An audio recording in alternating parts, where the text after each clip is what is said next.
દાહોદ જિલ્લાના ઝાલોદ તાલુકામાં આવેલી શ્રી બીપી અગ્રવાલ હાઈસ્કૂલ લીંબડીમાં વિશ્વ યોગ દિવસ નિમિત્તે શાળાના આચાર્ય શ્રી એ.કે. શર્મા સાહેબ અને શાળા પરિવાર તેમજ યોગ શિક્ષક એમ.એલ. મોરી સાહેબ અને એમ.એ. ભભોર સાહેબ દ્વારા વિશ્વ યોગ દિવસનું સુચારું સંચાલન કરવામાં આવ્યું અને ગ્રામ પંચાયતના તલાટી કમ મંત્રી કિરણભાઈ મચ્છાર સાહેબ તેમજ લીંબડી નગરજનોએ આ વિશ્વ યોગ દિવસમાં ભાગ લઈ કાર્યક્રમને સફળ બનાવ્યો હતો.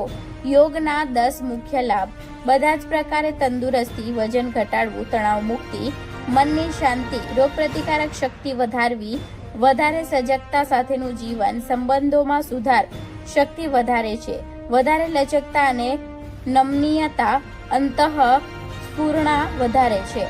આ પ્રમાણેના લાભ આજરોજ વિશ્વ યોગ દિવસ દરમિયાન સમજ આપવામાં આવી હતી અને કાર્યક્રમના અંતે શાળાના આચાર્ય એ.એસ.